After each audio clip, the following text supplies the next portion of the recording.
बकरीद का पर्व मनाने के बाद एक लड़का गांव से वापस शहर में जाता है अपने खाने कमाने के लिए। उसकी बीवी उसके बच्चे साथ चले जाते हैं।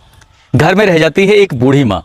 बूढ़ी माँ फोन करके कहती है कि बेटा मुझे तुम्हारी बहुत ज़्यादा याद आ रही है, एक अजीब सी घबराहट हो रही है, तुम ठीक तो हो ना। बेटा कहता है माँ अभी तो मुझे गाँव से आए हुए 24 घंटे भी नहीं हुए हैं, तुम इतना परेशान क्यों हो रही हो। सब ठीक है, मैं बहुत जल्दी तुमसे मिलने के लिए आने वाला हूँ, परेशान होने की बिल्कुल ज़रूरत नहीं है।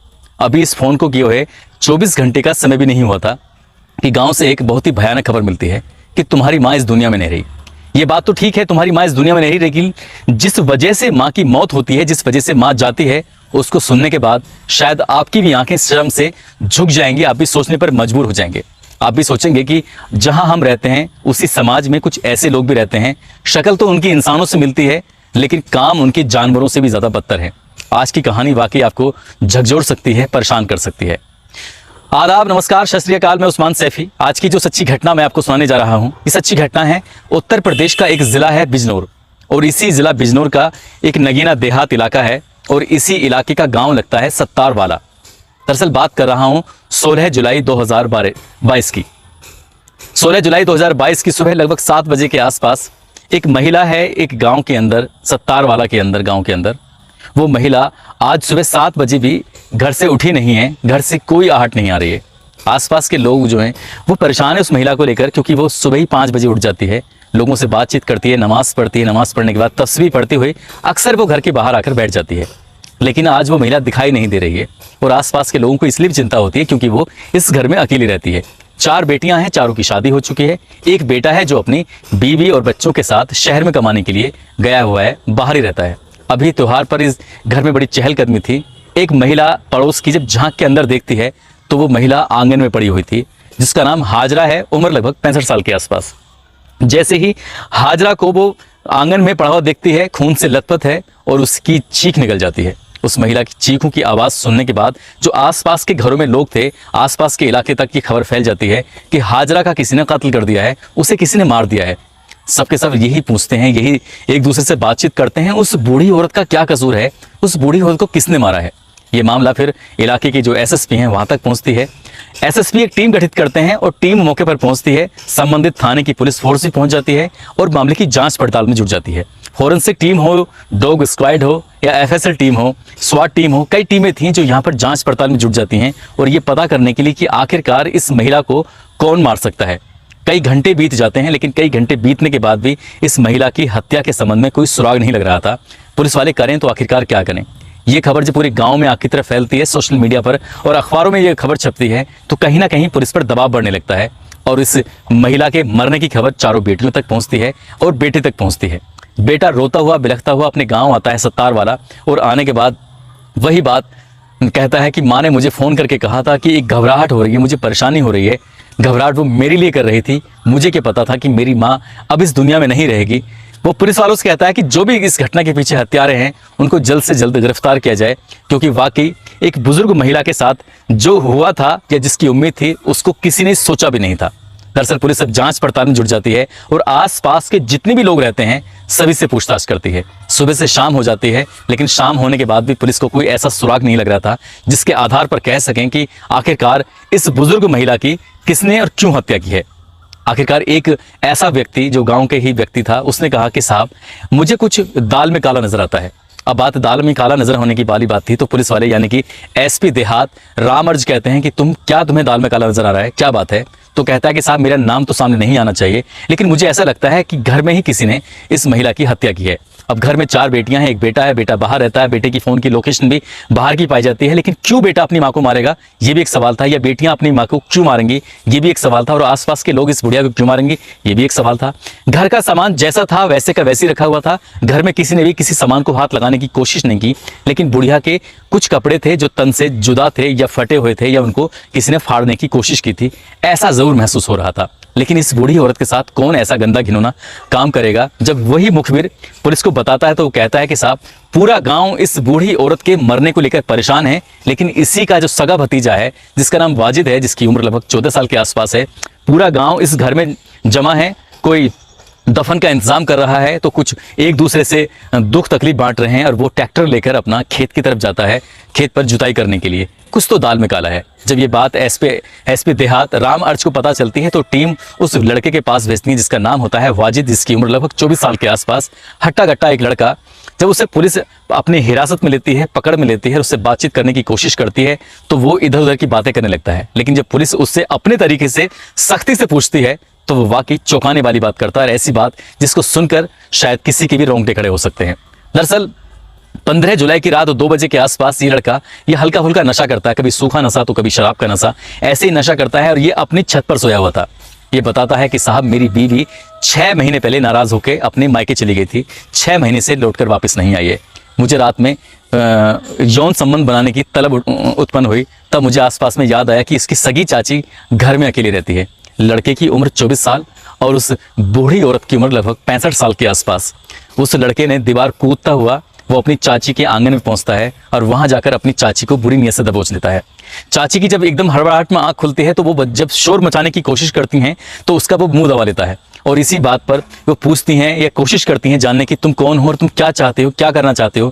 क्योंकि उस बूढ़ी औरत ने भी बिल्कुल उम्मीद नहीं की थी कि कोई एक ऐसा व्यक्ति है रात के अंधेरे में जिसका चेहरा ढका हुआ है और वो व्यक्ति, वो आदमी उसके साथ गलत हरकत कर रहा है। वो बिल्कुल भी नहीं जानती थी कि आखिरकार ये करने वाला व्यक्ति कौन है।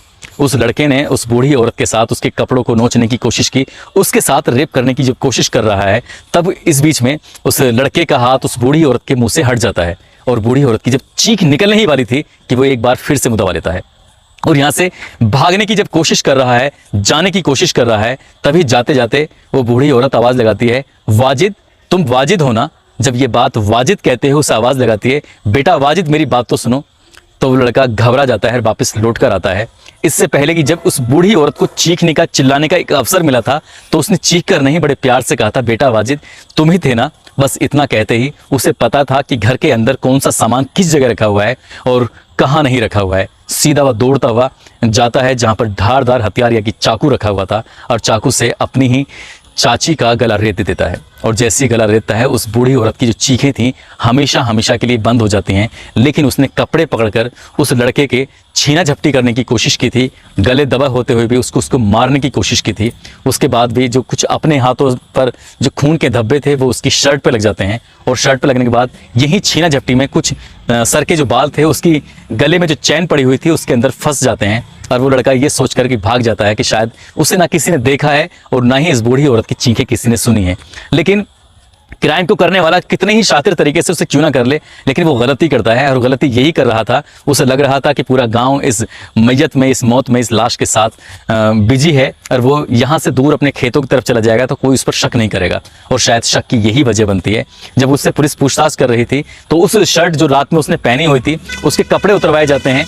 कपड़े उतरवाने से पता चलता है कि उसके शरीर पर खारोच के बहुत सारे निशान थे। वैसे ही महिला के भी शरीर पर खारोच के चोट के निशान थे। उस लड़के ने भी स्वीकार कर लिया कि वो अपनी सगी चाची के साथ गलत काम करने की कोशिश कर रहा था, चाची से हाथापाई के चक्कर में। और चाची ने जब उसे पहचान लिया, तब उसने इस घिनौने कृत्य को, यानी कि अपनी चाची के कत्ल करने की घटना को अंजाम दे दिया। उसने पुलिस से बचने के लिए उसने अपने जो शर्ट थी उसे जाकर धो दिया। दुनिया के लोग शर्ट या कपड़े जब धोते हैं तो उसे घर के आंगन में या तार पर सुखाते हैं, धूप में सुखाते हैं। लेकिन उस लड़के ने उस शर्ट को अपनी सेफ अलमारी के अंदर वैसे के वैसा गीला रख दिया। जब पुलिस वालों ने उससे पूछा कि रात तुमने कौन से कपड़े पहने हुए थे, जब वो शर्ट लेके आता है सेफ अलमारी के अंदर से निकाल के, तो पुलिस भी हैरान थी, परेशान थी कि आखिरकार इसने इसके अंदर क्यों रखी है। उसे यही डर था कि कहीं ना कहीं पुलिस को पता ना चल जाए। जब पुलिस उसकी तरफ देख रही थी, शरीर पर खरोच के निशान के साथ साथ उसके गले में जो सोने की चैन पड़ी हुई थी, उसमें बूढ़ी औरत का वो बाल उसमें अटका हुआ था। और इस बात को काफ़ी देर समय, मतलब 12 या 15 घंटे के अंदर अंदर बीत चुके थे, लेकिन उसका ध्यान उस बाल पर गया ही नहीं था। वो बाल हालांकि टूट कर उस चैन में अटका था, जिसकी लंबाई अब ज़्यादा नहीं बची थी। ऐसे बहुत सारे सबूत पुलिस ने इकट्ठे किए हैं, और डीएनए सैंपल उस महिला के हाथों में जो छीना झपटी के अंदर उसकी खरोंच उसके शरीर में पड़े थे, तो कुछ ऐसे सैंपल भी निकालने की कोशिश की जा रही है। पुलिस बहुत ही पुख्ता सबूत जुटाए हैं, साथ ही पुख्ता चार्जशीट लगाकर इस आरोपी को बड़ी से बड़ी सजा दिलाने की कोशिश की जा रही है। जो एसपी देहात हैं राम अर्च कहते हैं कि उन्होंने अपने कार्यकाल में ऐसा भयानक दृश्य कभी नहीं देखा। एक सगा भतीजा अपनी सगी चाची के साथ ऐसा घिनौना कृत्य करता है, उसे बिल्कुल भी अफसोस नहीं होता। जो ये इसका भतीजा है, इसके बाकी के जो बहन भाई हैं, चचेरे जो बहनें हैं और इसका भाई है, वो बाकी सब बड़े हैं और ये छोटा है। जब इससे पुलिस ने पूछा कि तुमने ऐसा क्यों किया, तो उसने कहा कि साहब मुझे नशा हो गया था, नशे में मैं बिल्कुल अंधा हो चुका था। इसलिए वाकई दोस्तों, इस घटनाक्रम को सुनाने का उद्देश्य किसी को परेशान करना नहीं है, किसी का दिल दुखाना नहीं है, बल्कि आपको जागरूक करना है। नशा भी इतना नहीं करना चाहिए कि आप अपने और पराये में फ़र्क भूल जाएं। और इस लड़के ने भी ऐसे ही किया। जिन रिश्तों पर हम सबसे ज़्यादा विश्वास कर सकते हैं, जिन रिश्तों पर हम सबसे ज़्यादा यकीन कर सकते हैं, उन रिश्तों को ऐसे लड़कों ने, ये देखने में तो इंसान जैसा लगता है वाजिद, लेकिन इसके कारनामे, उसके जो कर्म हैं, जानवरों से भी बदतर हैं। जानवर भी ऐसे कर्म बिल्कुल नहीं करते। जाते जाते वही रोज की तरह जो लोगों के जन्मदिन हैं, जिसमें उदित राज मेरठ यूपी के हैं, दिव्या गौतम हैं, अनु भारती बुलंदशहर यूपी की हैं, कादिर खान मेरठ से हैं। आप सभी को जन्मदिन की बहुत सारी शुभकामनाएं।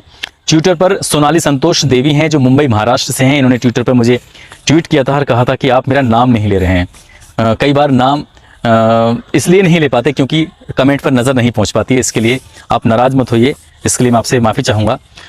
दूसरा, जो यूट्यूब पर कमेंट करने वाले हैं, लीना हैं, शैलेंद्र यादव, नीतीश कुमार, मोहम्मद सुल्तान, श्रवण सिंह, बेली